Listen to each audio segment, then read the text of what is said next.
Good morning students. अब हमारा discussion है नाइट्रोजन मेटाबॉलिज्म। नाइट्रोजन मेटाबॉलिज्म ये मिडिल न्यूट्रिशन का सेकेंड पार्ट है और थोड़ा कॉम्प्लिकेटेड माना जाता है क्योंकि बच्चों को समझ में नहीं आता है। तो ये बिल्कुल आसान है और वो कैसे आसान हो आपको पता चलेगा।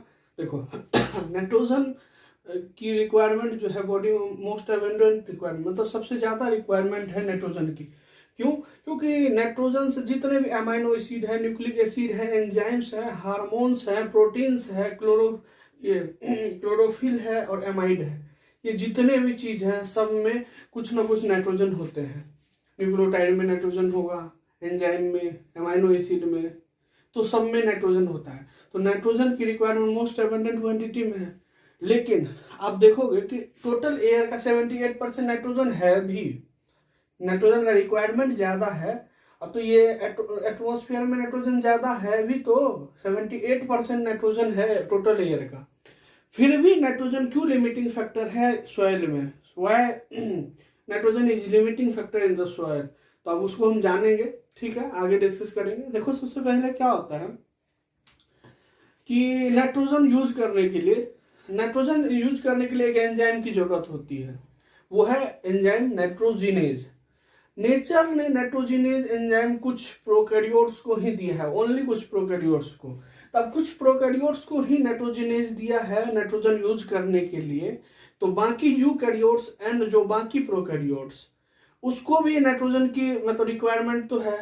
तो उसको फुलफिल करने के लिए ये नाइट्रोजन साइकिल चलाया गया, ये नाइट्रोजन साइकिल चला गया। तो ये नाइट्रोजन साइकिल ये क्या है? ये ऐसा प्रोसेस है जो कि नाइट्रोजन को बैलेंस करता है, साथ ही साथ जितने भी ऑर्गेनिज्म को जो नाइट्रोजन रिक्वायर्ड है उसको, उसके रिक्वायरमेंट को फुलफिल करता है ये साइकिल। तो ये साइकिल स्टार्ट कहाँ से होता है? ये साइकिल स्टार्ट होता है एटमॉस्फेरिक नाइट्रोजन से। एटमॉस्फेयर में जो नाइट्रोजन वहां से, अब देखो होगा क्यों नहीं वहां से स्टार्ट? इसीलिए वहां से स्टार्ट होगा क्योंकि सबसे ज्यादा नाइट्रोजन प्रेजेंट भी तो एटमॉस्फेयर में है।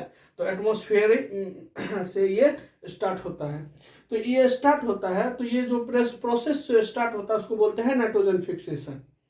उसको बोलते हैं नाइट्रोजन फिक्सेशन। उस नाइट्रोजन फिक्सेशन में क्या होता है? एटमॉस्फेरिक नाइट्रोजन को कन्वर्ट किया जाता है अमोनिया में। एटमॉस्फेरिक, देखो एटमॉस्फेरिक नाइट्रोजन को कन्वर्ट किया जाता है किसमें? अमोनिया में। अमोनिया में कन्वर्ट किया जाएगा। और ये जो किया जाएगा ये 3 प्रोसेस से किया जाएगा। वो है एक बायोलॉजिकल नाइट्रोजन फिक्सेशन, एक है इंडस्ट्रियल नाइट्रोजन फिक्सेशन, एक है इलेक्ट्रिकल नाइट्रोजन फिक्सेशन। अब देखो बायोलॉजिकल नाइट्रोजन फिक्सेशन क्या है। अब एटमॉस्फेरिक नाइट्रोजन को नाइट्रोजिनेज एंजाइम्स के हेल्प से हम अमोनिया में कन्वर्ट करेंगे। एटमॉस्फेरिक नाइट्रोजन को हम नाइट्रोजिनेज के हेल्प से अमोनिया में कन्वर्ट करेंगे। तो अमोनिया में कन्वर्ट करेंगे तो इस जो ये मतलब एटमॉस्फेरिक नाइट्रोजन से अमोनिया बनाना नाइट्रोजन फिक्सेशन। और इस नाइट्रोजन फिक्सेशन में यूज हुआ लिविंग ऑर्गेनिज्म का, तो लिविंग ऑर्गेनिज्म का यूज हुआ, तो ये कौन सा फिक्सेशन हुआ? Biological nitrogen fixation. क्यों? क्योंकि नाइट्रोजन फिक्सेशन है और नाइट्रोजन फिक्सेशन में यूज हुआ लिविंग ऑर्गेनिज्म को, तो ये हो गया बायोलॉजिकल नाइट्रोजन फिक्सेशन।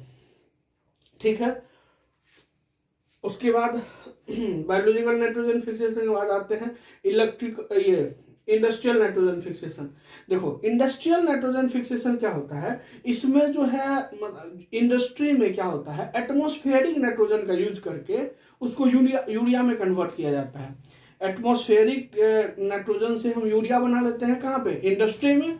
और यूरिया बना लिए, यूरिया में अब देखो यूरिया क्या किए, अब यूरिया बना लिए, यूरिया हम बेच दिए फार्मर्स को जब बेच दिए तो फार्मर्स जो है इस यूरिया को पानी के साथ, मतलब खाद पानी देते हैं ना खेत में, तो खाद को पानी के साथ मिला करके हम सॉइल में डाल दिए।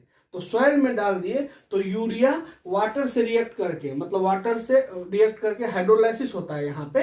तो हाइड्रोलाइसिस होता है तो उससे क्या होगा?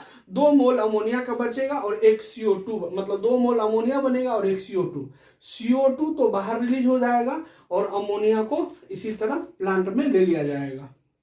ये हो गया आपको इंडस्ट्रियल नाइट्रोजन फिक्सेशन। कैसे हुआ? देखो कि अमोनिया से हम यूरिया बनाए, और ये बनाए कहाँ? इंडस्ट्री में। और यूरिया से फिर हमको अमोनिया बना, तो ये काम कहाँ हुआ? इंडस्ट्री में। तो ये एटमॉस्फेरिक नाइट्रोजन से बनाए क्या? अमोनिया। ये क्या है? Nitrogen fixation. ये क्या है, नाइट्रोजन फिक्सेशन। लेकिन हुआ कहाँ, इंडस्ट्री में, इसलिए इसको क्या नाम दे दिए, इंडस्ट्रियल नाइट्रोजन फिक्सेशन। उसके बाद इंडस्ट्रियल नाइट्रोजन फिक्सेशन के बाद आता है इलेक्ट्रिकल नाइट्रोजन फिक्सेशन। देखो क्या होता है ना कि जो मतलब नॉर्मल टेम्परेचर पे जो नाइट्रोजन ऑक्सीजन प्रेजेंट है इन्वायरमेंट में, वो नाइट्रोजन ऑक्सीजन नॉर्मल टेम्परेचर पे रिएक्ट नहीं करते हैं, नॉर्मल टेम्परेचर पर रिएक्ट नहीं करते हैं। लेकिन वो जब यूवी लाइट और जैसे लाइटनिंग होता है, जब बारिश होने से पहले जो वो बिजली चमकता है, तो ये सब हाई एनर्जी है, और हाई एनर्जी के पढ़ने से, यूवी लाइट के पढ़ने से ये मतलब इस दोनों में रिएक्शन हो जाता है, और इस दोनों में रिएक्शन बनेगा तो इसका ऑक्साइड बनाएगा, और ऑक्साइड बनाएगा NO, NO2 और N2, ये 3 ऑक्साइड बनाएगा, और ये 3 ऑक्साइड जो है एटमॉस्फेयर में जाएगा। एटमॉस्फेयर में जाएगा, जब रेन होगी तो ये रेन के वाटर के साथ मिल करके नाइट्रिक एसिड का फॉर्मेशन करेगा, और ये नाइट्रिक एसिड फॉर्म हुआ। नाइट्रिक एसिड अब कहाँ आया, सॉइल में। अब पानी अंदर जाएगा तो पानी के अंदर ये नाइट्रिक एसिड मिला हुआ है तो ये भी अंदर जाएगा। अब सॉइल के अंदर जाएगा तो सॉइल के अंदर CaO रहता है, मतलब लाइम रहता है। अब ये नाइट्रिक एसिड लाइम से जाके रिएक्ट करता है, और लाइम से जाके रिएक्ट करता है तो ये CaNO3 का होल ट्वाइस मतलब कैल्शियम नाइट्रेट बनाता है। और ये कैल्शियम नाइट्रेट जो बनाएगा, तो ये कैल्शियम नाइट्रेट से क्या होता है, प्लांट के 2 एलिमेंट का फुलफिल होता है, तो नाइट्रोजन और कैल्शियम। ठीक है, तो अब जो है इसमें हमको बनाना, देखो नाइट्रोजन फिक्सेशन हम बोलते हैं अमोनिया को, लेकिन यहाँ अमोनिया नहीं बन के नाइट्रेट बनता है, नाइट्रेट बनता है। लेकिन इलेक्ट्रिकल एनर्जी मतलब हाई एनर्जी के कारण से बनता है, तो इसलिए इसको बोलते हैं electrical nitrogen fixation, electrical nitrogen fixation. अब ये सब हो गया, नाइट्रोजन फिक्सेशन हो गया, तीनों चीज बन गया। ठीक, इसको एक बार आप डायग्राम में देख लो। एटमॉस्फेरिक नाइट्रोजन था, बायोलॉजिकल नाइट्रोजन फिक्सेशन अमोनिया बना, इंडस्ट्रियल अमोनिया बना, इलेक्ट्रिकल में या नाइट्रेट कैल्शियम नाइट्रेट बना, कैल्शियम अलग होगा नाइट्रेट अलग होगा, मतलब नाइट्रेट बना। अब ये प्रोसेस हो गया। अब ये प्रोसेस होने के बाद अब देखो क्या होता है कि अब जो प्लांट जो है ना, अमोनिया को ही अब्जॉर्ब नहीं करता, प्लांट अमोनिया के साथ साथ नाइट्रेट को भी अब्जॉर्ब करता है, तो नाइट्रेट को भी अब्जॉर्ब करता है। अब ये नाइट्रेट को अब्जॉर्ब करेगा तो अमोनिया कन्वर्ट होता है अमाइनो एसिड में। अब ये क्यों करता है कि नाइट्रेट को भी और अमोनिया को भी, देखो ये सब तो अबंडेंट क्वांटिटी में, हाँ लिमिटिंग फैक्टर क्यों हुआ वो भी तो जानना है। अब देखो ये मतलब नाइट्रेट के फॉर्म में तो आया, जैसे अब प्लांट मतलब जैसे ये सब हुआ प्रोसेस, अमोनिया बना और नाइट्रेट बना सॉइल में। अब जो हमको एटमॉस्फेरिक नाइट्रोजन था उसको हम सॉइल में ले आए। अब सॉइल में लाने के बाद सारा नाइट्रोजन जो है ना सॉइल में थोड़ी ना रह जाता है। जो बैक्टीरिया नाइट्रोजन फिक्सेशन करते हैं, बाकी बैक्टीरिया भी तो है, वो सॉइल से लेते हैं, तो रूट भी सॉइल से लेता है नाइट्रोजन, और माइक्रोब्स भी लेते हैं सॉइल से नाइट्रोजन। अब वो ऑलरेडी मतलब नाइट्रेट बना, लेकिन नाइट्रेट का पूरा पार्ट सॉइल में तो ऐसे भी नहीं बचा, कुछ तो बैक्टीरिया वो कर लिया। अब कंपटीशन, जो भी सॉइल में नाइट्रेट है उसमें कंपटीशन होगा माइक्रोब्स का और प्लांट रूट को भी नाइट्रोजन चाहिए और माइक्रोब्स को भी चाहिए, इन दोनों में कंपटीशन होगा। और इन दोनों में कंपटीशन होता है, इसीलिए नाइट्रोजन लिमिटिंग फैक्टर होता है सॉइल में, क्योंकि जितना नाइट्रोजन से हमको नाइट्रेट और अमोनिया बना, वो नाइट्रेट एंड अमोनिया सॉइल में ही तो नहीं रह जाता है, वो तो उसका थोड़ा सा अमाउंट सॉइल में बचता है, और वो थोड़े से अमाउंट के लिए भी माइक्रोब्स में और प्लांट रूट में कंपटीशन चलता है। ये दोनों कंपीट करते हैं, इसीलिए ये नाइट्रोजन लिमिटिंग फैक्टर होता है सॉइल में। ये क्वेश्चन तो आपको क्लियर हो गया होगा। ठीक है, अब प्लांट बायोमास और एनिमल बायोमास अमोनिफिकेशन हो गया। कैसे, देखो कि अब जो है अमोनिया से अमाइनो एसिड से प्रोटीन, ये तो बन जाएगा, लेकिन ये अमोनिया के फॉर्म में नहीं होता है, नाइट्रेट के फॉर्म में भी होता है। क्यों, कुछ तो अमोनिया बाकी नाइट्रेट, ऐसा क्यों होता है? उसका रीजन है कि अमोनिया से तो अमाइनो एसिड बनेगा और अमाइनो एसिड से प्रोटीन, लेकिन अमोनिया एसिमुलेट तो होता है लेकिन एक्यूमुलेट नहीं होता है, क्योंकि अमोनिया टॉक्सिक सब्सटेंस है। मतलब टॉक्सिक सब्सटेंस उसके लिए होता है। तो अमोनिया कुछ क्वांटिटी तो हम अमोनिया के फॉर्म में, बाकी नाइट्रेट के फॉर्म में। नाइट्रेट को भी क्या किया जाएगा, नाइट्रेट को भी पहले अमाइनो एसिड, फिर अमाइनो एसिड से प्रोटीन, और ये प्रोटीन जो है ये प्रोटीन बायोमास में काउंट होता है। अरे भाई आप प्रोटीन बनाए, एनिमल बॉडी में प्रोटीन बनाए, अब प्रोटीन बनाए तो वो बायोमास में कन्वर्ट, अभी जिसको आप ड्राई वेट बोल रहे थे ना, यही बायोमास है। अब ये प्रोटीन जो है उसके बायोमास में काउंट होता है। अब ये बायोमास में काउंट होगा, तो बायोमास में काउंट होगा तो अब प्लांट और एनिमल का डेथ होगा, प्लांट और एनिमल का डेथ होगा। डेथ होने के बाद डिकम्पोजर उसको डिके करेगा, मतलब डिके करने के बाद उसको बोलते हैं डिकेइंग बायोमास। और डिकेइंग बायोमास में क्या करता है, मतलब प्रोटीन से अब हमको अमोनिया बनाना है। ये डिके होने के बाद जो है अब बचा उसमें एनिमल्स का प्रोटीन, उस प्रोटीन से हमको ब्रेक करके अमोनिया बनाना है। तो प्रोटीन से जो ये अमोनिया बनाने का प्रोसेस होता है, उस प्रोसेस को बोलते हैं हम अमोनिफिकेशन। क्या बोलते हैं, अमोनिफिकेशन। अब ये अमोनिफिकेशन हो गया, अमोनिया आ गया सॉइल में। अब अमोनिया आ गया सॉइल में, तो अमोनिया तो कुछ प्लांट में यूज कर लिया जाता है, लेकिन जो कुछ अमोनिया है उसको ऑक्सीडाइज किया जाता है। ऑक्सीडाइज किया जाता है क्योंकि सारा अमोनिया तो ऐसे प्लांट यूज नहीं कर सकता है, क्योंकि अमोनिया तो आपको मैंने बताया है अमोनिया बनता है, लेकिन अमोनिया यूज टोटल नहीं होगा। अमोनिया के भी फॉर्म में और नाइट्रेट के फॉर्म में।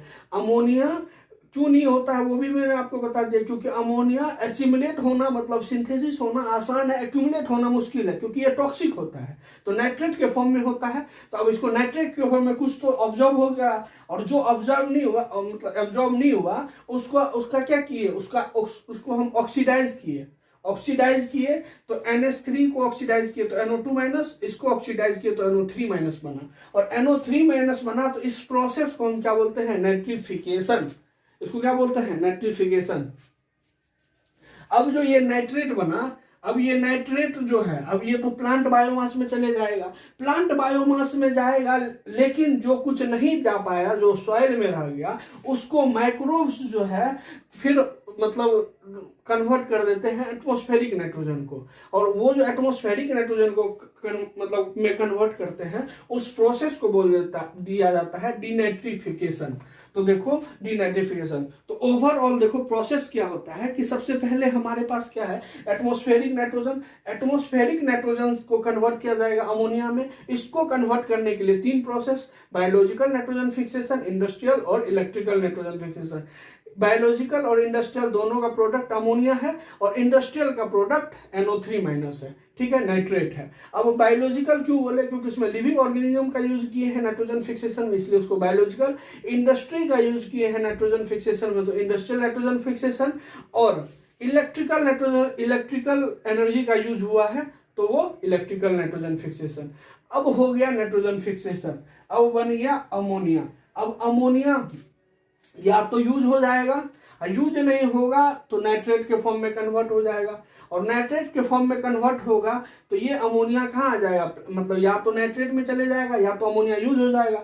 यूज होगा तो प्लांट बायोमास, और प्लांट बायोमास को प्लांट फिर कंज्यूम करता है, मतलब प्लांट को कंज्यूम करता है एनिमल, तो प्लांट बायोमास से चले गया एनिमल बायोमास में, और एनिमल बायोमास में चल गया तो इन दोनों के डेथ के बाद डिकेइंग बायोमास में अब इस प्रोटीन्स को ब्रेक डाउन करके क्या बनाया जाता है, फिर से अमोनिया। और अमोनिया जो बनाने का प्रोसेस होता है उसको क्या बोल देते हैं, अमोनिफिकेशन। अब जो ये अमोनिया बना इसको तो प्लांट बायोमास में यूज करेगा, और जो यूज नहीं होगा उसको ऑक्सीडाइज करके क्या बनाएगा, नाइट्रेट। तो ऑक्सीडाइज करने का जो प्रोसेस होता है उसको बोलते हैं नाइट्रिफिकेशन, और नाइट्रिफिकेशन से हमको NO2 माइनस, उसके बाद फिर NO3 माइनस, और NO3 माइनस को भी प्लांट बायोमास में यूज कर लिया जाता है। और जो यूज नहीं हुआ, जो सॉइल में रह गया, उसको माइक्रोब्स क्या करते हैं, एटमॉस्फेरिक नाइट्रोजन में कन्वर्ट कर देते हैं, और उसको क्या बोल देते हैं, डी प्रोसेस को डीनाइट्रिफिकेशन। तो ये आपका एटमॉस्फेयर से स्टार्ट होगा, एटमॉस्फेयर से स्टार्ट होते होते होते होते फिर ये एटमॉस्फेयर में पहुंच जाएगा। तो ये पूरा प्रोसेस है नाइट्रोजन साइकिल, ठीक है। और अब देखो, अब उसके आगे डिस्कस करते हैं। अब देखो ये जो अमोनिया से ये नाइट्राइट बना, ये नाइट्राइट जो बना अमोनिया से, इस प्रोसेस में रिलीज होती है एनर्जी, और इस प्रोसेस में जो एनर्जी रिलीज होती है उसी एनर्जी को यूज कर लिया जाता है नाइट्रिफिकेशन में। जो बैक्टीरिया यूज होता है उसको नाइट्रीफाइंग बैक्टीरिया, तो इसमें जो एनर्जी रिलीज होगी, यहां से यहां तक आने में जो एनर्जी रिलीज होगी उस एनर्जी को यूज कर लेंगे नाइट्रीफाइंग बैक्टीरिया, और नाइट्रीफाइंग बैक्टीरिया यूज कर लेंगे तो केमिकल में चेंज के वजह से एनर्जी रिलीज हुआ, उस एनर्जी को बैक्टीरिया ने यूज कर लिया, तो इसीलिए उसको बोलते हैं कीमो ऑटोट्रॉफ। तो ये चीज आपका क्लियर हो गया। कीमो ऑटोट्रॉफ, नाइट्रोजन क्यों लिमिटिंग फैक्टर होता है, क्योंकि कंपटीशन होता है, और टोटल एयर इतना है फिर भी लिमिटिंग फैक्टर क्यों है, और नाइट्रोजन मोस्ट एबंडेंट है, ये भी चीज आपको मतलब ये टोटल पॉइंट इसका कवर हो गया कि क्लियर हो गया। बायोलॉजिकल नाइट्रोजन फिक्सेशन में क्या होता है, इंडस्ट्रियल में क्या होता है, इलेक्ट्रिकल में क्या होता है, फिर डीनाइट्रिफिकेशन में क्या होता है। अब आपको देखो बुक वगैरह में तो बहुत चढ़ा बढ़ा के लिखा हुआ होता है। पहले तो आपको ये दिखाएगा कि एटमॉस्फेरिक नाइट्रोजन से अमोनिया में कन्वर्ट किए तो इसको नाइट्रोजन फिक्सेशन बोला जाता है, और इसको रिडक्शन बोला जाता है। फिर आपको ये बताएगा अमोनिया से हम इसमें कन्वर्ट किए, इसको नाइट्रिफिकेशन बोला जाता है, इसको एक तीर बना के दिखा दिया होगा, और फिर आपको बोलेगा इसको नाइट्रिफिकेशन बोलते हैं। फिर आपको ये दिखाएगा इससे NO3 से N2 मतलब एटमॉस्फेरिक नाइट्रोजन, इसको डीनाइट्रिफिकेशन, ऐसे एरो बना बना के। फिर इसको सेपरेटली बायोलॉजिकल नाइट्रोजन फिक्सेशन में क्या होता है, इंडस्ट्रियल नाइट्रोजन फिक्सेशन में क्या होता है, इलेक्ट्रिकल नाइट्रोजन फिक्सेशन में क्या होता है, नाइट्रिफिकेशन में क्या होगा, अमोनिफिकेशन, डीनाइट्रिफिकेशन। तो ये टोटल चीज तो ऐसे तो एक डायग्राम बना के समझा ही देंगे, साथ साथ ये आपको सेपरेट करके 3-4 पेज का मटेरियल होता है जो कि मैंने आपको एक पेज में बिल्कुल समराइज करके लिख दिया है, और ये चीज आपको याद कर रखने में भी हेल्प करेगा, याद रखने में हेल्प करेगा। और साथ साथ इसमें क्लियरिटी, अगर इसमें कोई भी डाउट, अगर आप इसमें देखो, इसको तो मैं मतलब और डिटेल भी कर सकता था, क्या कर सकता था, जहां पे मैंने ये प्रोसेस लिखा ना, इस प्रोसेस के सामने इसमें जो बैक्टीरिया है वो भी मैं लिख सकता हूँ। अब जैसे ये नाइट्रिफिकेशन है, इसमें जो बैक्टीरिया यूज होते हैं वो भी लिख सकता हूँ, अमोनिफिकेशन में क्या बैक्टीरिया यूज होते हैं वो भी लिख सकता हूँ। तो ये लिखने से और हो जाएगा कि जो जो प्रोसेस में, क्योंकि हमको बैक्टीरिया को तो याद, जो भी इसका एजेंट है वो तुम्हें याद रखना ही है, तो वो हम एक सेपरेट पोर्शन में डिस्कस करेंगे कि हर का मैं प्रोसेस में बता दूंगा, ये एग्जांपल याद रखना है। वैसे आप इस चार्ट में आप हर के सामने जो है इसके मतलब जो बैक्टीरिया है वो आप लिख सकते हो, याद रखने में आपको आसान होगा। ये आपका मतलब अब इसके आगे डिस्कस करेंगे बायोलॉजिकल नाइट्रोजन फिक्सेशन के बारे में। और हाँ, एक चीज और, नाइट्रोजन का 3 पूल, ये एनसीईआरटी में लिखा हुआ है, नाइट्रोजन का 3 पूल कौन कौन सा है बताओ। तो फर्स्ट तो है एक तो एटमॉस्फेयर, ठीक है, एटमॉस्फेयर, उसके बाद प्लांट बायोमास, एटमॉस्फेयर के बाद सॉइल में भी होगा, और बायोमास। नाइट्रोजन का 3 पूल मतलब ऐसा कौन सा जगह है जहां पे नाइट्रोजन इकट्ठा होता है, जहां पे नाइट्रोजन प्रेजेंट होता है, इकट्ठा होता है। तो ये नाइट्रोजन कहां पे होगा, एटमॉस्फेयर में, सॉयल में, बायोमास में। नाइट्रोजन का 3 पूल में एटमॉस्फेयर, सॉयल एंड बायोमास, ये ध्यान रखना। और ये इस टोटल चीज को आप एक चार्ट फॉर्म में ध्यान रख सकते हो। एक तो बायोलॉजिकल नाइट्रोजन फिक्सेशन जो है एटमॉस्फेरिक नाइट्रोजन से हमको अमोनिया में कन्वर्ट करता है। तो ये अमोनिया में जो कन्वर्ट होता है ये 2 मोल में कन्वर्ट होता है, ये 2 मोल अमोनिया होता है। अमोनिया को हम बोल देते हैं एजोन, और ये 2 अमोनिया है तो इसलिए इसको डायएजोन बोल देते हैं। डायएजोन प्रोसेस डायजोट्रोपी बोला जाता है, और जो इसमें बैक्टीरिया होते हैं उसे डायजोट्रोप्स भी बोला जाता है, ठीक है। अब बायोलॉजिकल नाइट्रोजन फिक्सेशन आप समझ गए। और बायोलॉजिकल नाइट्रोजन फिक्सेशन में क्या था, नाइट्रोजन जीनेज एंजाइम, और नाइट्रोजनेज एंजाइम कौन बना रहा था, लिविंग। तो अब ये बायोलॉजिकल नाइट्रोजन फिक्सेशन जो है 2 मेथड से हो सकता है, एक तो फ्री लिविंग और एक सिम्बायोटिक। एक तो है बैक्टीरिया सॉइल में फ्री रह करके नाइट्रोजन फिक्स करेगा तो वो फ्री बायोलॉजिकल नाइट्रोजन फिक्सेशन होगा, और एक है कि सिम्बायोटिक फॉर्म में रहेगा, मतलब वो किसी प्लांट के अंदर रहेगा, और प्लांट के अंदर रहेगा, प्लांट के लिए वो नाइट्रोजन फिक्सेशन करेगा, और प्लांट उसके बदले उस बैक्टीरिया को शेल्टर देंगे। तो ये मेथड है, 2 मेथड, एक है फ्री और दूसरा सिम्बायोटिक। एक तो फ्री फॉर्म में नाइट्रोजन फिक्सेशन कर सकता है, एक सिम्बायोटिक फॉर्म में नाइट्रोजन फिक्सेशन कर सकता है। तो अब हम देखते हैं सबसे पहले प्रोकैरियोट ब्लू ग्रीन अलगी में। देखो ब्लू ग्रीन अलगी में फ्री लिविंग भी होता है, सिम्बायोटिक भी होता है। फ्री लिविंग में क्या होगा कि देखो फ्री लिविंग में नॉस्टॉक, एनाबिना और ओसिलेटोरिया, राइट, मतलब ये स्पेलिंग में मत जाना, एक बार आप चेक कर लेना। नॉस्टॉक, एनाबिना एंड ओसिलेटोरिया, ये 3 फ्री लिविंग है ब्लू ग्रीन एल्गी में। ये बहुत ही इंपॉर्टेंट क्वेश्चन है, ये सबको याद रहता है। ब्लू ग्रीन एल्गी में फ्री लिविंग का एग्जाम्पल 3 है। और सिम्बायोटिक का azolla, azolla and Anabaena, azolla और एनाबिना। एजोला में एनाबिना ये N2 फिक्स करता है, ये एनाबिना N2 फिक्स करता है, N2 फिक्स करता है और N2 फिक्स करता है, और जबकि एजोला होस्ट है। अब देखो ये क्या होता है, एजोला एक फर्न है और उसमें जो है उसके लीफ पे कैविटी होती है, उस कैविटी के अंदर ये ब्लू ग्रीन एल्गी होती है जो कि एनाबिना होती है, और ये नाइट्रोजन फिक्स करती है। और नाइट्रोजन फिक्स ये किसके लिए करती है, एजोला के लिए करती है, ठीक है। उसके बदले एजोला उसको क्या देता है, शेल्टर प्रोवाइड करता है। तो ये तो हो गया ब्लू ग्रीन, ये प्रोकैरियोट और ब्लू ग्रीन। उसके बाद आते हैं यूकैरियोट पे। यूकैरियोट पे फ्री लिविंग, एक तो 4 एग्जांपल ध्यान रखना है, एजेटोबैक्टर, बेजर्निकिया, बेसिलस और रोडोस्पायरम, जिसमें ये दोनों तो देखो यहाँ ये मतलब स्पेलिंग मिस्टेक था तो उसको मैंने करेक्ट कर दिया है, तो आप देख लेना, स्पेलिंग मिस्टेक को करेक्ट कर लेना। अब देखो, अब जैसे यू बैक्टीरिया पे आए तो यू बैक्टीरिया में भी 2 प्रोसेस, एक तो फ्री लिविंग और एक सिम्बायोटिक। तो फ्री लिविंग जो है, फ्री लिविंग में 4 एग्जांपल ध्यान रखना है, एजेटोबैक्टर, बिजर्निकिया, बेसिलस एंड रोडोस्पायरम, जिसमें कि ये दोनों तो एरोबिक हैं और ये दोनों एनएरोबिक हैं। मतलब ये दोनों के लिए तो आप ये एरोबिक, एरोबिक, और ये दोनों के लिए एनएरोबिक। एरोबिक एनारोबिक जानते हो, O2 के प्रेजेंट में और O2 के एब्सेंट में, एरोबिक एनारोबिक। फ्री लिविंग हो गया, एरोबिक और एनारोबिक। उसके बाद अब जो आता है सिम्बायोटिक। सिम्बायोटिक में 2 है, एक तो राइजोबियम, दूसरा फ्रैंकिया। राइजोबियम बैक्टीरिया जो है, राइजोबियम बैक्टीरिया लेग्यूम प्लांट के साथ मतलब सिम्बायोटिक वो में रहते हैं, मतलब सिम्बायोसिस करते हैं। देखो क्या होता है कि राइजोबियम बैक्टीरिया नाइट्रोजन फिक्स करेंगे तो लेग्यूम प्लांट में एक स्फेरिकल स्ट्रक्चर होता है रूट नोड्यूल। तो रूट नोड्यूल, ये राइजोबियम बैक्टीरिया उस रूट नोड्यूल में जा करके तब फिक्स करते हैं नाइट्रोजन, और नाइट्रोजन फिक्स करते हैं, उसके बदले में राइजोबियम को ये प्लांट क्या करता है, शेल्टर देता है, फूड प्रोवाइड करता है।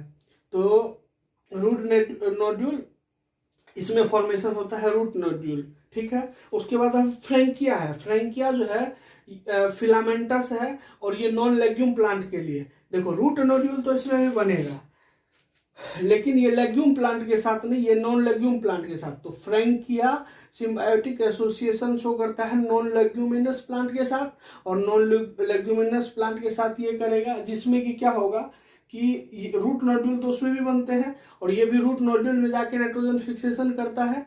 तो ये नाइट्रोजन फिक्सेशन करता है। तो इसका 2 एग्जांपल याद रखना है, एलनस और कैस्यूरिना, कैस्यूरिना। तो ये टोटल से आपको समझ में आया कि कहाँ पे रूट नोड्यूल बनेगा, कहाँ नहीं। यहाँ पे एक इंपॉर्टेंट क्वेश्चन पूछा जाता है कि फ्रैंकिया और ब्लू ग्रीन एल्गी सिम्बायोसिस पे आपको क्वेश्चन रहेगा कि देखो जहां पे रूट नोड्यूल बनता है, जहां पे रूट नोड्यूल नहीं बनता है, तो आपको ये पता चल जाना चाहिए कि जहां रूट नोड्यूल बनता है वहां पर ब्लू ग्रीन एल्गी नहीं होगा, क्योंकि ब्लू ग्रीन एल्गी जो सिम्बायोसिस करता है उसमें ये नाइट्रोजन फिक्सेशन रूट नोड्यूल में जाके नहीं करता है। बस ये जो है यू बैक्टीरिया जो कि सिम्बायोसिस जो करता है, ये नाइट्रोजन फिक्सेशन जो करता है ना, तो ये रूट नोड्यूल, लेग्यूम प्लांट के रूट नोड्यूल में जा करके तब नाइट्रोजन, ये फ्रैंकिया भी फिलामेंटस है लेकिन ये कहाँ पे, नॉन लेग्यूमिनस प्लांट के रूट नोड्यूल में जाके नाइट्रोजन फिक्सेशन करता है। तो आपसे ये पूछा जाएगा कि nitrogen fixation, symbiotic nitrogen fixation in root nodule, तो वहां पे आप ब्लू ग्रीन एल्गी के बारे में सोच भी नहीं सकते हो, क्योंकि ब्लू ग्रीन एल्गी कभी भी होस्ट के रूट नोड्यूल में जाके नाइट्रोजन फिक्स नहीं करता है, ठीक है। ये तो आपका हो गया। अब इससे आगे डिस्कस करते हैं। अब कुछ बैक्टीरिया के बारे में देखना है। तो देखो नाइट्रिफिकेशन जो होता है, नाइट्रिफिकेशन मैंने बताया था, अमोनिया को ऑक्सीडाइज किया जाता है NO2 माइनस में, और NO2 को और ऑक्सीडाइज किया जाता है NO3 माइनस में। तो जो नाइट्रिफिकेशन है, नाइट्रीफाइंग बैक्टीरिया, उसमें अमोनिया को NO2- में कन्वर्ट किया जाता है, इसको ऑक्सीडाइज किया जाता है। इसको ऑक्सीडाइज करने के लिए दो बैक्टीरिया जरूरत है, एक तो नाइट्रोसोमोनास और एक नाइट्रोकोकस। फिर ये NO2- से NO3- बनाना है, NO3- बनाने के लिए नाइट्रोबैक्टर। तो ये तीनों आपको ध्यान रखना है। नाइट्रिफिकेशन में जो बैक्टीरिया यूज होंगे उसको नाइट्रीफाइंग बैक्टीरिया, और नाइट्रीफाइंग बैक्टीरिया में कौन कौन बैक्टीरिया कहाँ यूज होता है ये आपको ध्यान रखना है। देखो, डीनाइट्रिफिकेशन मैंने बताया था कि अमोनिया को ऑक्सीडाइज करते हैं, नाइट्रेट बनाते हैं, और नाइट्रेट कुछ सॉइल में भी रह जाते हैं, और जो सॉइल मतलब कुछ तो यूज हो जाएंगे प्लांट में, बायोमास में बन जाएंगे बायोमास, लेकिन कुछ सॉइल में रह जाएंगे, और सॉइल में जो रहेंगे उसको बैक्टीरिया एटमॉस्फेरिक नाइट्रोजन में कन्वर्ट कर देगा। तो वो जो बैक्टीरिया कन्वर्ट करेगा उसको बोलते हैं सूडोमोनास और थायोबैसिलस बैक्टीरिया। इस प्रोसेस को बोलते हैं डीनाइट्रिफिकेशन, और ये जो करने वाले बैक्टीरिया होते हैं उसको बोलते हैं डीनाइट्रीफाइंग बैक्टीरिया। ठीक है, ये आपको ध्यान रखना है कि कौन से बैक्टीरिया का यूज कहाँ है। उसके बाद देखो, जो नाइट्रोजिनेज होता है, नाइट्रोजन को यूज करने के लिए प्रोकैरियोट्स के पास जो नाइट्रोजिनेज एंजाइम होते हैं, वो नाइट्रोजिनेज एंजाइम का दो पार्ट होता है। एक तो मेन पार्ट होता है, दूसरा पार्ट होता है वो हेल्पिंग पार्ट होता है, वो हेल्प करता है। जो मेन पार्ट बना हुआ हो वो प्रोटीन और दो एलिमेंट से मिलकर बना हुआ होता है, और वो जो ये मेन काम तो प्रोटीन का है, और ये जो दो है मोल्बिडेनम और आयरन एलिमेंट उसमें प्रेजेंट होता है। तो इसीलिए इसको हम बोल देते हैं मोल्बिडेनम आयरन प्रोटीन। इसको क्या बोल देते हैं? मोल्बिडेनम आयरन प्रोटीन। ठीक है, उसी तरह जो हेल्पिंग यूनिट है, हेल्पिंग यूनिट में भी दो एलिमेंट्स प्रेजेंट होते हैं, आयरन एंड सल्फर। तो उसको बोल देते हैं आयरन सल्फर प्रोटीन, या इसको FeS प्रोटीन, या इसको फेराडॉक्सिन बोल देते हैं। तो नाइट्रोजिनेज का दो पार्ट है। ठीक है, अब देखो, नाइट्रोजिनेज जो है O2 के लिए सेंसिटिव होता है। अगर O2 का कंसंट्रेशन ज्यादा होगा तो ये नाइट्रोजिनेज अपना काम बंद कर देगा। अब बताओ, नाइट्रोजन फिक्स करने के लिए नाइट्रोजन अगर ये अपना काम बंद कर देगा तो कैसे दिक्कत हो जाएगा। तो सबसे पहले क्या होता है कि अब जैसे नाइट्रोजन फिक्स करने के लिए नाइट्रोजिनेज है, वहां O2 हो गया, तो O2 हो गया तो वो अपना काम बंद कर देगा। तो काम बंद कर देगा तो नहीं होगा नाइट्रोजन फिक्सेशन, तो अब क्या है, ये जो नाइट्रोजिनेज है हाई O2 कंसंट्रेशन पर ये इनएक्टिव हो जाता है। O2 के लिए सेंसिटिव है, ये हाई O2 पे ये इनएक्टिव हो जाता है। तो इसके लिए इसको क्या करना पड़ता है, एनएरोबिक कंडीशन, मतलब O2 अब्सेंट। जैसे जहां O2 अब्सेंट होगा या लो कंसंट्रेशन ऑफ O2 होगा, वहां पे ये एंजाइम एक्टिव होगा। बाकी जैसे ही कंसंट्रेशन ज्यादा, देखो सेंसिटिव है, इसका मतलब है कि नाइट्रोजिनेज अगर हाई कंसंट्रेशन पे इनएक्टिव हो जाएगा, और जहां ही इसको एनएरोबिक मतलब O2 के अब्सेंट में जहां पे एनएरोबिक कंडीशन मिला, जहां पर कि O2 का कंसंट्रेशन लो है, तो वहां पे ये नाइट्रोजिनेज एक्टिव हो जाएगा। और नाइट्रोजिनेज एक्टिव होगा तो नाइट्रोजिनेज एक्टिव करने के लिए अलग अलग जो बैक्टीरिया हैं वो मतलब अलग अलग एडेप्टेशन किए हुए हैं। तो अलग अलग एडेप्टेशन किए हैं, तो हम एक एक को डिस्कस करते हैं। जैसे फ्रैंकिया है, राइजोबियम है, फ्रैंकिया राइजोबियम है। अब देखो, नॉर्मली तो नाइट्रोजिनेज एंजाइम जो वर्क करेगा तो उसमें क्या होता है कि उसके साइड में मतलब लेग्यूम प्लांट है, उसके साइड में मैक्सिमम O2 है। तो मैक्सिमम O2 है तो ये क्या होता है, उस टाइम इनएक्टिव फॉर्म में होता है। और इनएक्टिव फॉर्म में होता है जैसे ही राइजोबियम बैक्टीरिया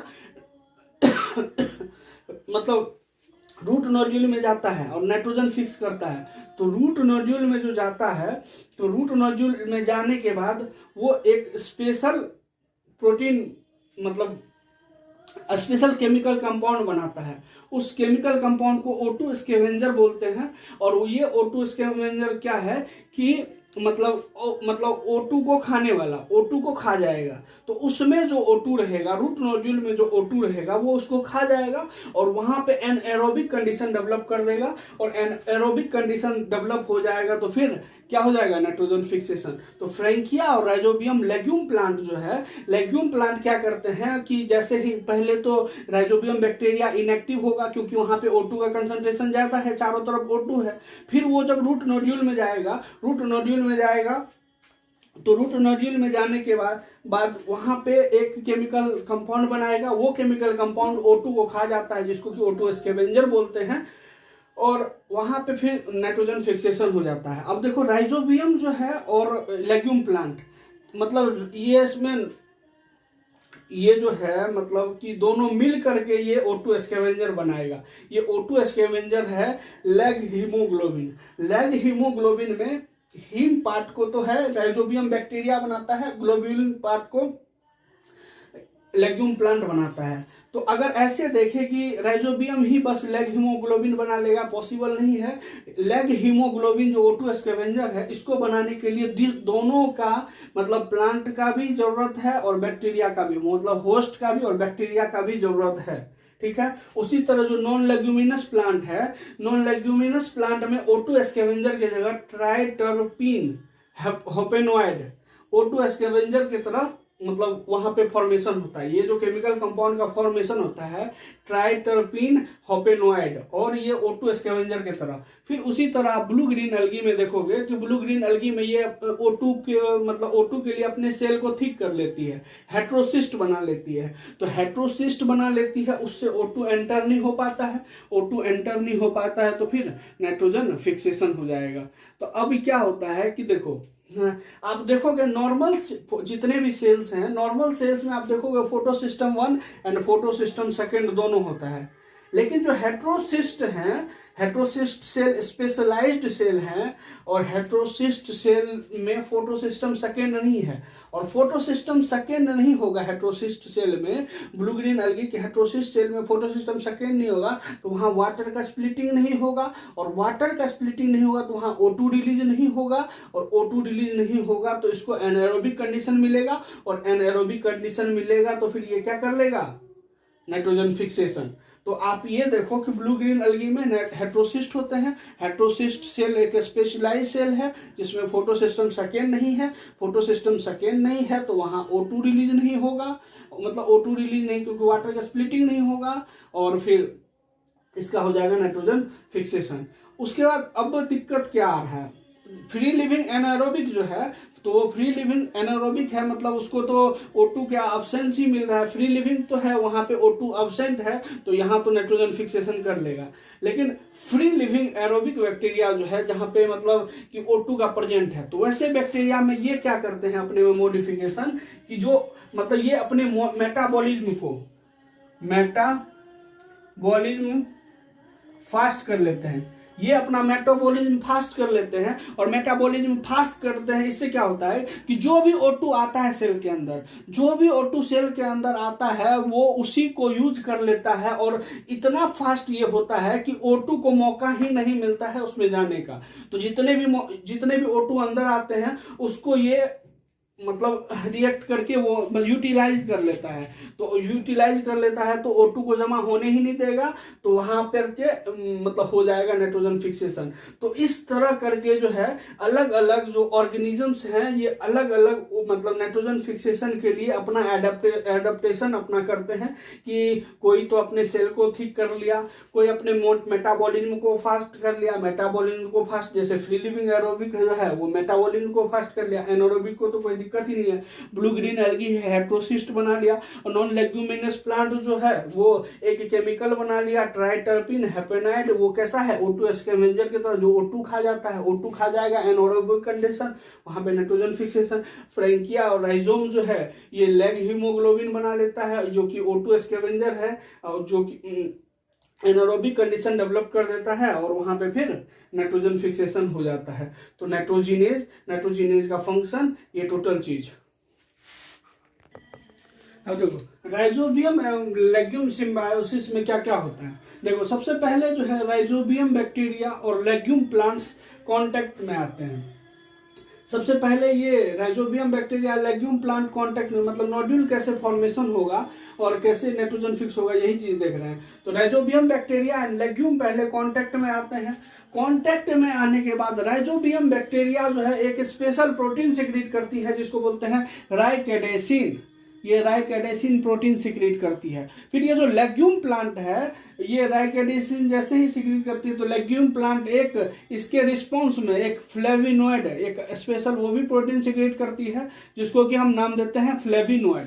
देखो राइजोबियम सबसे पहले इन दोनों का कांटेक्ट हुआ, फिर ये राइजोबियम राइकेडेसिन प्रोटीन सिक्रीट किया। अब ये राइकेडेसिन प्रोटीन सिक्रीट किया तो उसके साथ साथ लेग्यूम प्लांट भी इसके रिफरेंस में फ्लेविनोइड सिक्रीट करेगा। और देखो एक बात और देखो कि जितना भी हर अलग अलग प्लांट के लिए राइजोबियम अलग अलग, जैसे सपोज दैट एक पी प्लांट है और उसका राइजोबियम, पी प्लांट का राइजोबियम जो सिक्रीट किया प्रोटीन, अब वो पी प्लांट का राइजोबियम है तभी वो पी प्लांट उसको रिकॉग्नाइज करेगा, नहीं तो वो उसको आइडेंटिफाई ही नहीं। सपोज दैट एक राइजोबियम है पी प्लांट का, अब आ गया प्लांट सोयाबीन प्लांट है तो ये इसका जो राइकेडेसिन प्रोटीन है ये सोयाबीन प्लांट इसको आइडेंटिफाई ही नहीं करेगा, और आइडेंटिफाई नहीं कर पाएगा तो ये इसको समझ में आ जाएगा बैक्टीरिया को कि ये हमारा होस्ट नहीं है। तो इसका मतलब अगर सेम प्लांट होगा, जैसे देखो कि जैसे राइजोबियम राइकेडेसिन प्रोटीन सिक्रीट किया,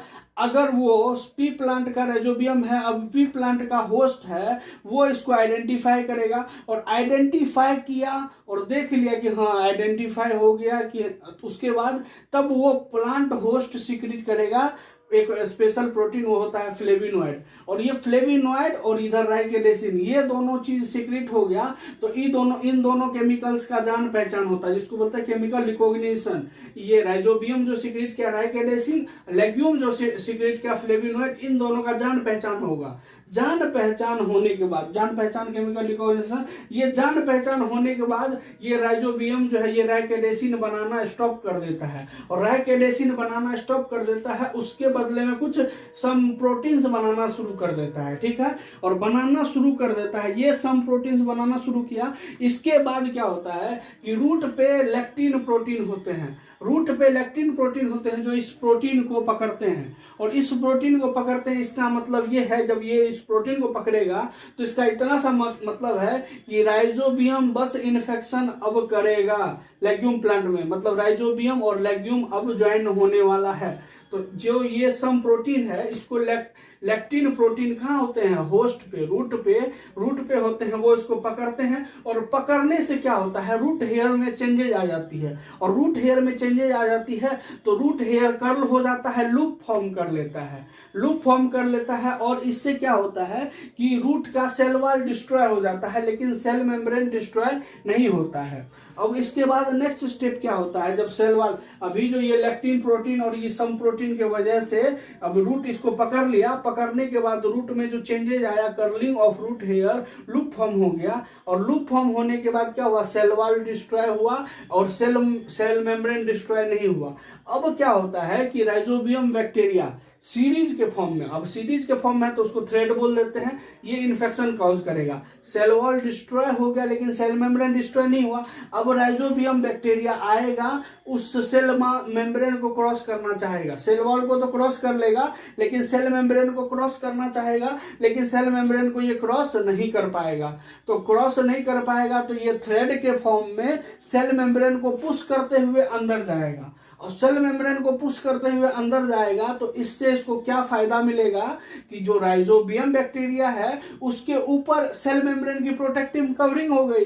अब जैसे ही राइजोबियम बैक्टीरिया सेल के अंदर जाएंगे, और सेल के अंदर जाएंगे तो सेल का इंटरनल एनवायरनमेंट तो इसको फॉरेन समझ करके इस पे अटैक करेगा, और वहां पे सेल के अंदर O2 की भी कंसंट्रेशन ज्यादा होगी, और O2 की कंसंट्रेशन ज्यादा होगी तो वहां पे ये सेल मेम्ब्रेन प्रोटेक्टिव लेयर की तरह काम करता है। किसके लिए, राइजोबियम, क्योंकि ये सेल मेम्ब्रेन जैसे जैसे ये थ्रेड अंदर जाएगा इसके ऊपर ये सेल मेम्ब्रेन, क्योंकि ये सेल मेम्ब्रेन को पुश करते हुए अंदर जा रहा है तो प्रोटेक्टिव कवरिंग बनाते हुए जा रहा है, ठीक है। उसके बाद ये जो थ्रेड है, ये जो थ्रेड और सेल मेम्ब्रेन है, ये सेल मेम्ब्रेन सेल के अंदर जाते जाते कॉर्टेक्स पेरिसाइकिल में चले जाता है, और पेरिसाइकिल में जब चले जाता है तो ये बैक्टीरिया एक हार्मोन सिक्रीट करता है जिसको बोलते हैं साइटोकाइनिन। और जैसे ही ये साइटोकाइनिन रिलीज करता है उसके बाद जो है इसका होस्ट जो लेग्यूम प्लांट है वो भी इसके साथ ऑक्सीजन सीक्रेट करता है, और ऑक्सीजन सीक्रेट करता है तो ये साइटोकाइनिन एंड ऑक्सीजन मिलके सेल डिवीजन इंड्यूस करेगा, और सेल डिवीजन जो इंड्यूस करेगा, जो सेल जो बनेंगे ये सेल स्फेरिकल फॉर्म में रूट के ऊपर आएंगे, और वहीं उसी को हम रूट नोड्यूल बोल देते हैं, रूट नोड्यूल बोल देते हैं। और इसके साथ साथ सेंटर के कुछ सेल जो डिप्लॉयड सेल हैं, डिप्लॉयड जो हैं, डिप्लॉयड सेल हैं वो टेट्राप्लॉयड बनेंगे, टेट्राप्लॉयड बनेंगे इंडोमियोसिस से। इंडोमियोसिस क्या है? इंडोमियोसिस में क्या होता है, क्रोमोसोम नंबर तो इंक्रीज हो जाएगा, chromosome number increases but cell division not take place, मतलब सेल डिवाइड नहीं होता है तो क्रोमोसोम्स नंबर इंक्रीज हो जाता है। तो हम क्या करते हैं कि जब इसका मतलब रूट नोड्यूल बन जाता है, रूट नोड्यूल बन जाता है तो बनने के बाद जो है सेंटर के कुछ सेल को हम क्या कर देते हैं, डिप्लॉयड से टेट्राप्लॉयड कर देते हैं, ठीक है। टेट्राप्लॉयड जो करते हैं इधर इसके साथ साथ इसके पैरेलल एक काम और चल रहा होता है, और वो काम क्या होता है कि बैक्टीरिया जो है वो जो थ्रेड से अलग होते रहते हैं, बैक्टीरिया सेल डिवाइड करके सेल उसके ऊपर आ जाता है, रूट के ऊपर, वहीं आगे चल के रूट नोड्यूल का फॉर्मेशन करता है। तो अब जो ये बैक्टीरिया जो था थ्रेड के फॉर्म में, ये बैक्टीरिया थ्रेड के फॉर्म में था, ये बिल्कुल सेपरेट होते रहता है। याद रहे सेपरेट होता है ना तो उसका सेल मेम्ब्रेन अलग नहीं होता है, सेल मेम्ब्रेन भी उसका कवरिंग की तरह सेपरेट होता है, और ये सेपरेट होगा, प्रोटेक्टिव कवरिंग भी रहेगा, और प्रोटेक्टिव कवरिंग रहेगा, फिर ये सेपरेट होगा, सेपरेट होकर के ये एक्चुअल साइज में आएगा।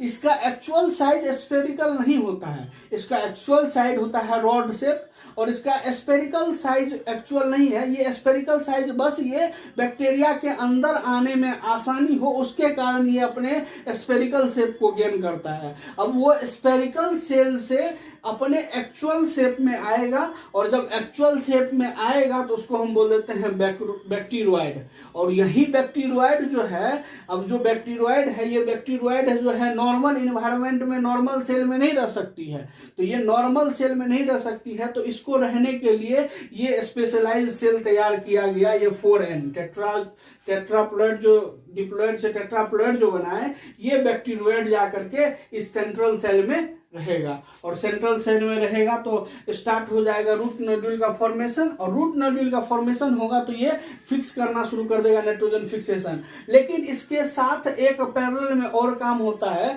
कि रूट नोड्यूल का वेस्कुलर कनेक्शन भी बनता है, क्योंकि रूट नोड्यूल को भी किस चीज का जरूरत है, फूड एंड वाटर्स का जरूरत है, और फूड वाटर का जरूरत है तो वो वेस्कुलर कनेक्शन भी अपना एस्टेब्लिश कर लेता है। तो टोटल सबसे पहले क्या हुआ कि एक बार इसको हम कंसाइज कर लेते हैं। पहले तो राइजोबियम एंड लेग्यूम प्लांट कहाँ आए, कांटेक्ट में, ये दोनों प्लांट आए कांटेक्ट में, ये दोनों प्लांट कांटेक्ट में आने के बाद क्या हुआ, राइजोबियम एक प्रोटीन सीक्रेट किया राइकेडेसिन, उसके बाद लेग्यूम प्लांट जैसे ही ये राइकेडेसिन सीक्रेट किया, इसके रेफरेंस को देखते हुए लेग्यूम प्लांट ने भी सीक्रेट किया फ्लेविनोइड, और फ्लेविनोइड और राइकेडेसिन दोनों केमिकल्स का जान पहचान हुआ।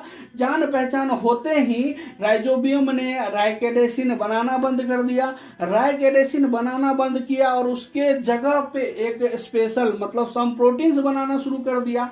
अब जो है रूट हेयर्स पे होते हैं लेक्टिन प्रोटीन्स, लेक्टिन प्रोटीन्स इस सम प्रोटीन जो बनाए राइजोबियम स्टॉप करने के बाद जो दूसरा प्रोटीन बनाए, उस प्रोटीन का ये यूज करता है, उस प्रोटीन को ये पकड़ता है। ये लेक्टिन प्रोटीन जो रूट पे होता है वो इस प्रोटीन को पकड़ेगा, और पकड़ने के कारण रूट हेयर में हो जाएगी चेंजेज, रूट हेयर में चेंज हो जाएगी तो हो जाएगी कर्लिंग ऑफ रूट हेयर, और लूप फॉर्म कर लेगा। ये लूप फॉर्म कर लिया, इसका मतलब है कि राइजोबियम बैक्टीरिया और लेग्यूम प्लांट में अब कनेक्शन बनने वाला है। अब ये बनने वाला है, इसके साथ साथ जब कनेक्शन बनता है, इसके साथ साथ इसका सेल वॉल डिस्ट्रॉय हो जाता है, लेकिन सेल मेम्ब्रेन डिस्ट्रॉय नहीं होता है। फिर ये राइजोबियम बैक्टीरिया सीरीज के फॉर्म में, थ्रेड के फॉर्म में ये सेल वॉल को क्रॉस करेगी, लेकिन ये सेल मेम्ब्रेन को क्रॉस नहीं कर पाएगी। सेल मेम्ब्रेन को क्रॉस नहीं कर पाएगी तो ये सेल मेम्ब्रेन को पुश करेगी, सेल मेम्ब्रेन को पुश करेगी तो ये सेल मेम्ब्रेन को अंदर लेके जाते जाएगी, और अंदर ले जाने से इसको फायदा भी है, इसको प्रोटेक्शन मिल गया इंटरनल एनवायरनमेंट से, क्योंकि इंटरनल एनवायरनमेंट में O2 है अंदर, और O2 है अंदर तो O2 हमको नहीं चाहिए नाइट्रोजनेज एंजाइम को, तो O2 है अंदर, उसके बाद फिर और अंदर जब हम कोई भी डालेंगे तो तब शुरू में उसको फॉरेन पार्टिकल समझता है, उसके अगेंस्ट वो बना देगा जिससे डिस्ट्रॉय करना चाहेगा, तो प्रोटेक्टिव कवरिंग बना देगा। और फिर ये अंदर जाएगा, और अंदर जाके कॉर्टेक्स पार्ट में जाएगा, फिर पेरिसाइकिल में जाएगा। पेरिसाइकिल में जाने के बाद ये जो बैक्टीरिया है ये साइटोकाइनिन रिलीज करेगा, फिर इसके साथ साथ इसका होस्ट जो लेग्यूम प्लांट है वो ऑक्सिन रिलीज करेगा। ये साइटोकाइनिन ऑक्सिन मिल करके सेल डिवीजन इंड्यूस करेंगे और सेल डिवाइड होगा, और सेल डिवाइड होने के बाद इसको एक स्पेरिकल फॉर्म में रूट पे लगा देंगे, जिसको कि रूट नोड्यूल बोलते हैं। अब रूट नोड्यूल बोलते हैं, और इसी के साथ साथ क्या होता है कि सेंट्रल में मतलब 2n डिप्लॉयड सेल को टेट्राप्लॉयड में कन्वर्ट किया जाता है बाय एंडोमियोसिस। एंडोमियोसिस कौन सा प्रोसेस है? वो ऐसा प्रोसेस है जिसमें क्रोमोसोम्स का नंबर तो डबल हो गया लेकिन सेल डिवाइड नहीं हुआ। इसके पैरेलल साथ ही साथ एक काम और चलता है कि बैक्टीरिया थ्रेड से सेपरेट होने लगते हैं। तो बैक्टीरिया थ्रेड से जो सेपरेट होते हैं उसके ऊपर सेल मेम्ब्रेन भी होती है, क्योंकि प्रोटेक्शन के लिए जरूरत है, और वो अपने एक्चुअल शेप को गेन करता है। ये जो बैक्टीरिया का स्पेरिकल शेप है, ये स्पेरिकल उसका एक्चुअल शेप है ही नहीं, वो बस एंटर आने के लिए अपना शेप स्पेरिकल किया।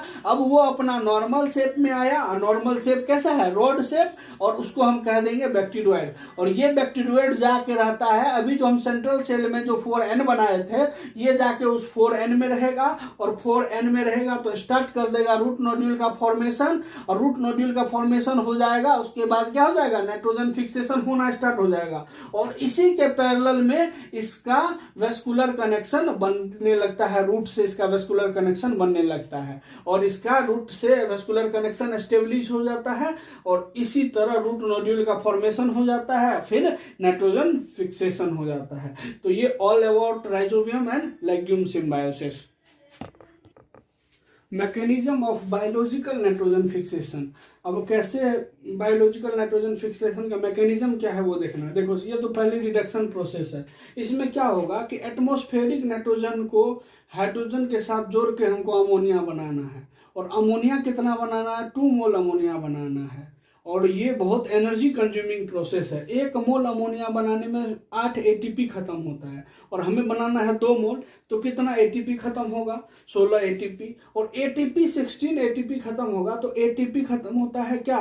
मतलब एडीपी, एडिनोसाइन डाइफॉस्फेट, ट्राइफॉस्फेट से डाइफॉस्फेट और इनऑर्गेनिक फॉस्फेट बच जाता है। तो अब देखो, अब हमको ये अमोनिया है, 2 मोल अमोनिया बनाना है। 2 मोल अमोनिया बनाने के लिए हाइड्रोजन कितने चाहिए? 6 हाइड्रोजन चाहिए, लेकिन हाइड्रोजन लेते हैं हम 8। तो 8 हाइड्रोजन लेते हैं, वो किस फॉर्म में लेते हैं? 8 प्रोटॉन्स प्लस 8 इलेक्ट्रॉन्स। तो ये मिला के 8 हाइड्रोजन। ये 8 हाइड्रोजन क्यों लेते हैं वो मैं आपको आगे बताऊंगा। कि नाइट्रोजन लिए, नाइट्रोजन को फिर मतलब 8 हाइड्रोजन लिए, 8 हाइड्रोजन फिर 16 एटीपी लिए। 16 एटीपी क्यों लिए? क्योंकि हमको 2 मोल बनाना था, और ये एनर्जी कंज्यूमिंग प्रोसेस है, और अमोनिया बनाने, एक अमोनिया मोलिक्यूल बनाने के लिए 8 एटीपी लगता है, तो हमको 16 एटीपी लेना पड़ा। अब 16 एटीपी लेना पड़ा। देखो, अमोनिया तो हम बना लिए। अब ये अमोनिया जो है ना, ये अमोनिया डायरेक्ट यूज नहीं होता है, तो इस अमोनिया को अमोनियम आयन में कन्वर्ट किया जाता है।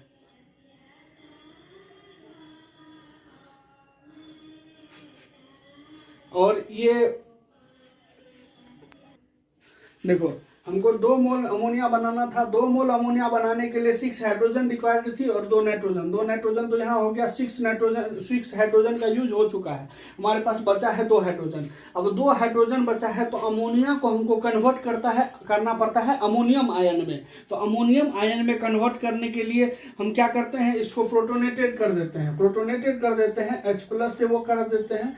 तो H+ से ये हमको 2 मोल NH4+ बनाना है, तो इसके लिए 2H+ और 2 इलेक्ट्रॉन बच जाएगा। और ये जो 2 इलेक्ट्रॉन बचेगा, ये 2 इलेक्ट्रॉन को हम इलेक्ट्रॉन कैरियर के मतलब दूसरे इलेक्ट्रॉन कैरियर को दे देते हैं, वो अपना यूज कर लेता है। तो हम टोटल 8 हाइड्रोजन हमको इस मैकेनिज्म में एटमॉस्फेरिक नाइट्रोजन से अमोनिया बनाना है। अमोनिया कितना? 2 मोल बनाना है। 2 मोल अमोनिया बनाने के लिए हाइड्रोजन कितने रिक्वायर्ड है? 6 हाइड्रोजन रिक्वायर्ड है, लेकिन हम लेते लेते कितने हैं, 8 हाइड्रोजन। 8 हाइड्रोजन लेने का रीजन क्या है कि 2 हाइड्रोजन जो एक्स्ट्रा होता है वो हमको अमोनिया को अमोनियम आयन में कन्वर्ट करने में यूज लगता है, तो वो यूज करते हैं। उसमें जो इलेक्ट्रॉन बच जाता है उसको हम कैरियर के हिसाब से मतलब दे देते हैं अलग अलग। और एक अमोनिया मॉलिक्यूल बनाने के लिए 8 एटीपी का जरूरत होता है, तो 2 बनाना है तो 16 एटीपी का जरूरत होगा। और एटीपी का कैसे होता है, एडीपी प्लस इनऑर्गेनिक फॉस्फेट के फॉर्म में एनर्जी रिलीज होती है। अब अगर ये फ्री लिविंग है तो ये जो एनर्जी हम यूज किए हैं, ये जो एटीपी अगर ये फ्री लिविंग है तो ये खुद के लिए नाइट्रोजन फिक्सेशन करेगा और खुद के लिए अमोनिया बनाएगा, तो ये खुद का एनर्जी यूज करेगा। लेकिन अगर ये सिम्बायोटिक फॉर्म में रहेगा तो ये खुद के लिए नाइट्रोजन फिक्सेशन नहीं करेगा, ये होस्ट के लिए नाइट्रोजन फिक्सेशन करेगा, होस्ट के लिए अमोनिया बनाएगा और होस्ट के लिए अमोनिया बनाएगा, तो ये होस्ट का एनर्जी यूज करेगा। जब सिम्बायोटिक होगा तो होस्ट का एनर्जी यूज करेगा। अब देखो कि नाइट्रोजन से अमोनिया बनाना एक मल्टी स्टेप प्रोसेस है। मल्टी स्टेप प्रोसेस कैसे है, देखो ये है नाइट्रोजिनेज एंजाइम। ये क्या है, नाइट्रोजिनेज एंजाइम। ये है नाइट्रोजिनेज एंजाइम और ये है N2। N2 से हमको नाइट्रोजिनेज के हेल्प से हमको क्या बनाना है, अमोनिया। अब देखो मल्टी स्टेप क्या होता है कि ये नाइट्रोजन ट्रिपल बॉन्ड एंड जाके नाइट्रोजिनेज से जुड़ता है, नाइट्रोजिनेज से जुड़ता है तो ये N1 दिखा दिया, ये नाइट्रोजिनेज और ये जुड़ गया। जुड़ने के बाद इसका रिडक्शन मतलब 2 हाइड्रोजन आके जुड़ता है। ये हाइड्रोजन कहाँ से आता है वो मैं आपको आगे बताऊंगा। देखो तो ये 2 हाइड्रोजन आके जुड़ता है और कहीं पे भी जानते हो कि एडिशन ऑफ हाइड्रोजन को हम रिडक्शन बोलते हैं, तो ये इसको बोल देंगे रिडक्शन। रिडक्शन कैसे होगा, 2 हाइड्रोजन जुड़ेगा तब इसको ये नाइट्रोजन का ट्रिपल बॉन्ड था वो ट्रिपल बॉन्ड डबल बॉन्ड में कन्वर्ट हो जाएगा, क्योंकि इसके वैलेंसी को सेटिस्फाई करना है। इसका वैलेंसी अगर हमको 3 था तो अब ये 2 इससे बॉन्ड बना लिया, 1 इससे, तो इसके वैलेंसी को सेटिस्फाई करने के लिए फिर होगा इसका रिडक्शन। फिर 2 हाइड्रोजन 2 प्रोटॉन इससे आके जुड़ेंगे, 2 प्रोटॉन आके जुड़ेंगे तो फिर यहाँ पे डबल बॉन्ड ये हो जाएगा सिंगल बॉन्ड। क्यों होगा, क्योंकि फिर इसको इसके वैलेंसी को सेटिस्फाई करना है। उसके बाद फिर एक बार होगा रिडक्शन होगा तो 2 प्रोटॉन्स फिर आएंगे, 2 प्रोटॉन्स फिर जाके जुड़ेंगे, तो जो नाइट्रोजन के बीच में सिंगल बॉन्ड भी था वो बॉन्ड भी खत्म हो जाएगा, क्योंकि वैलेंसी सेटिस्फाई। और वैलेंसी सेटिस्फाई होना भी जरूरी है, क्योंकि हमें बनाना था अमोनिया, और अमोनिया बनाने के लिए उसमें बॉन्ड होने का जरूरत है भी नहीं, तो उसके बाद ये हम मतलब बिना बॉन्ड का वो हो जाता। अब इस एंजाइम से इसको हम सेपरेट कर लेते हैं, ये अलग हो जाता है और ये नाइट्रोजिनेज एंजाइम अलग हो जाता है। ये नाइट्रोजिनेज एंजाइम जाके फिर से उसका यूज होने लगता है, जैसे यहाँ यूज हुआ था, हम नाइट्रोजिनेज से ये लाए, हमको अमोनिया बना लिए, अब इस नाइट्रोजिनेज को खाली कर दिए, ये फिर दूसरे नाइट्रोजन से जाके जुड़ेगा, फिर अमोनिया बनाएगा। तो इसमें जो ये हाइड्रोजन ये प्रोटॉन्स जो आ रहे हैं, ये प्रोटॉन्स जो हाइड्रोजन डोनर है, ये हाइड्रोजन डोनर है NADH2, FADH2 और NADPH2। ये जो है सेल में मिल जाते हैं आसानी से, क्योंकि सेल में जो होता है रेस्पिरेशन में ये सब चीजें रिलीज होती है और इसलिए ये सेल में आसानी से मिल जाती है। अब बॉडी में नाइट्रोजन फिक्सेशन हो उसके लिए एक स्पेशल जीन होता है, बॉडी में स्पेशल जीन होता है। होस्ट में भी होगा, बैक्टीरिया में भी होगा। तो होस्ट में होता है नोड जीन, बैक्टीरिया में भी होता है नोड जीन, मतलब नोड जीन दोनों में होता है। लेकिन उसके अलावा भी बैक्टीरिया में 2 और जीन है, एक तो है NIF और एक होता है FIX, तो निफ और फिक्स, नाइट्रोजिनेज इंड्यूसिंग फैक्टर, और एक होता है फिक्स। अब देखो क्या होता है कि जैसे ये जो नाइट्रोजिनेज एंजाइम है ना, नाइट्रोजिनेज एंजाइम में मैंने आपको बताया होगा कि 2 पार्ट होता है। 2 पार्ट, तो एक तो मेन कंपोनेंट बनाता है, दूसरा एक जो हेल्प करता है वो बनाता है, मतलब जो हेल्प करता है। तो अब जो फर्स्ट मेन पार्ट बनाने का काम है निफ जीन का, और जो सेकंड है जो कि मतलब हेल्प करता है उसका बनाने का काम है फिक्स। और आप ये जान लो कि अगर ये जीन नहीं होंगे तो नाइट्रोजन फिक्सेशन नहीं होगा, क्योंकि नाइट्रोजिनेज एंजाइम ही नहीं रहेगा। तो ये एंजाइम नाइट्रोजिनेज का मेन पार्ट और ये हेल्पिंग पार्ट। तो इस तरह करके ये हो गया आपको। हमें फैट ऑफ अमोनिया देखना है। देखो जो नाइट्रोजन फिक्सेशन होता है, नाइट्रोजन फिक्सेशन से जो अमोनिया बनाया जाता है, उस अमोनिया को फिजियोलॉजिकल पीएच मतलब नॉर्मल पीएच पे उसको एब्जॉर्ब किया जाता है, एब्जॉर्ब करके उसको प्रोटोनेटेड किया जाता है और प्रोटोनेटेड करके उसको अमोनियम आयन में कन्वर्ट किया जाता है और अमोनियम आयन में कन्वर्ट करने के बाद फिर उसको अमाइनो एसिड्स बनाया जाता है। तो अब ये अमाइनो एसिड जो बनता है फर्स्ट अमाइनो एसिड, और इस फर्स्ट अमाइनो एसिड के हेल्प से फिर सेकेंड अमाइनो एसिड बनता है। तो ये फर्स्ट अमाइनो एसिड हमेशा फिक्स है, ग्लूटामिक एसिड और ग्लूटामेट, ठीक है। तो अब क्या होता है, अमोनिया से जो ये फर्स्ट अमाइनो एसिड बना, इसके प्रोसेस को बोल देते हैं रिडक्टिव एमिनेशन। अब देखो अमोनिया को हम क्या करते हैं, अल्फा कीटोग्लिसरिक एसिड से रिएक्ट कराते हैं हाइड्रोजन डोनर के साथ, ठीक है, रिएक्ट कराते हैं। तो इससे क्या बनता है हमें एमिनो एसिड, और ये amino acid first amino acid है जिसको कि हम ग्लूटामिक एसिड और ग्लूटामेट बोलते हैं। इसके साथ साथ वाटर और NAD रिलीज होता है, ठीक है। अब इसमें जो एंजाइम होता है यूज, उसको बोलते हैं ग्लूटामेट डिहाइड्रोजिनेज, ग्लूटामेट डिहाइड्रोजिनेज। और जो है इस फर्स्ट अमाइनो एसिड से जो सेकेंड अमाइनो एसिड बनाया जाता है, वो जो प्रोसेस से बनाया जाता है उस प्रोसेस को बोलते हैं ट्रांसएमिनेशन। ट्रांसएमिनेशन इसमें क्या होता है कि जो अमाइनो एसिड है, दूसरा कीटो एसिड है, फर्स्ट अमाइनो एसिड और ये सेकेंड कीटो एसिड, इसलिए क्योंकि फर्स्ट कीटो एसिड ये है, सेकेंड कीटो एसिड ये R1 बस रेफरेंस है कि ये फर्स्ट अमाइनो एसिड जो था ये R1 फर्स्ट अमाइनो एसिड। और हमेशा याद रखना अमाइनो एसिड को हम जो ये रिएक्शन में शो कर रहे हैं ज्विटर आयन के फॉर्म में शो कर रहे हैं, तो ज्विटर आयन की फॉर्म में शो कर रहे हैं। तो ये R1 का मतलब है फर्स्ट अमाइनो एसिड और R2 का मतलब है सेकेंड कीटो एसिड। आप देखो फर्स्ट अमाइनो एसिड से हम बनाएंगे सेकेंड अमाइनो एसिड, क्या बना, second amino acid, second amino acid.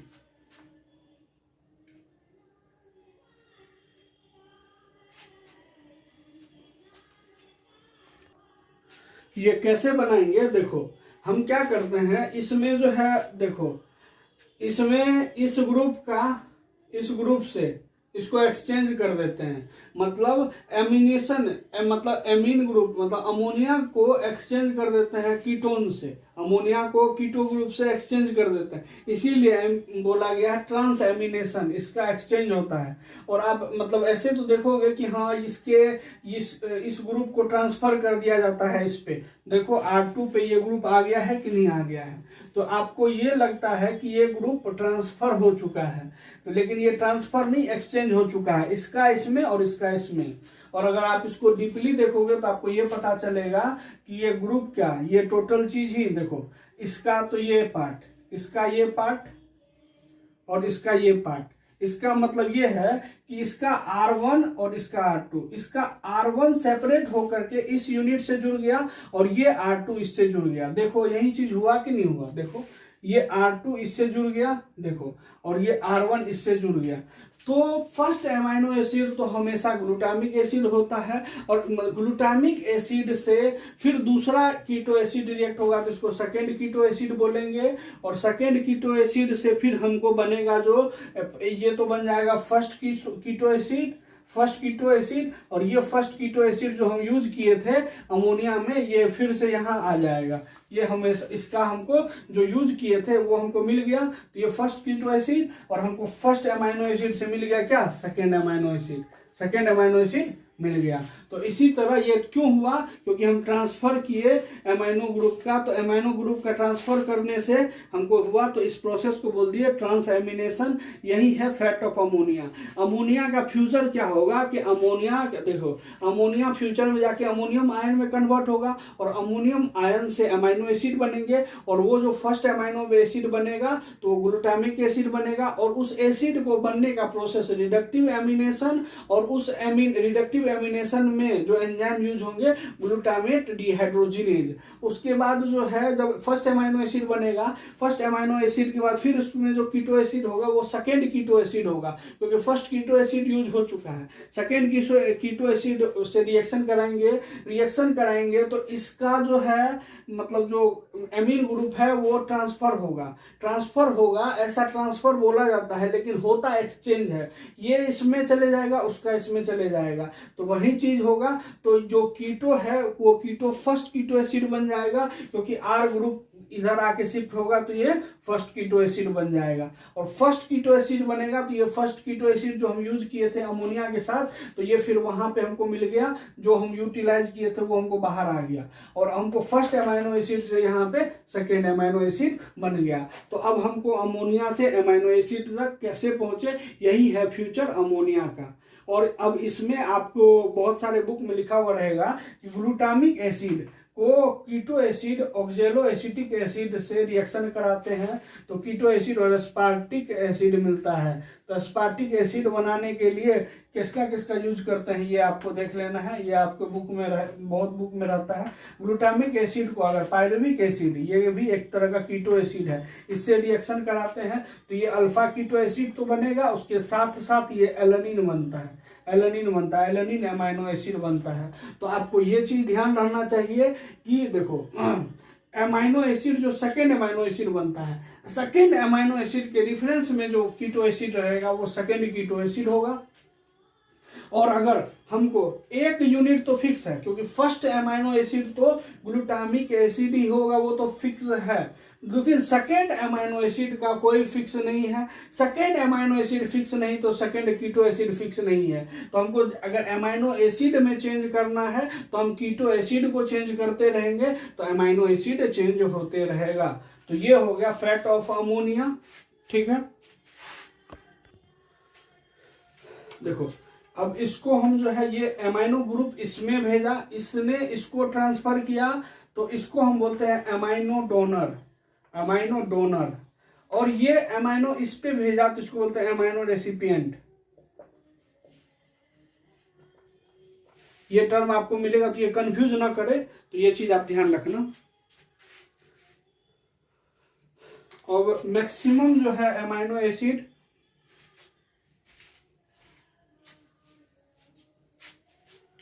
Amino acid दो फॉर्म में मिलता है, maximum amino acid two form में मिलता है।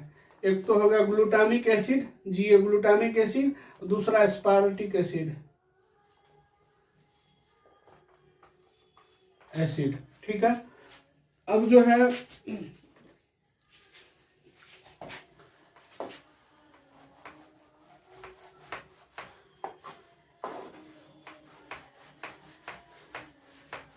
अब जो जाइलम है, जाइलम इस नाइट्रोजन को ट्रांसपोर्ट करेगा।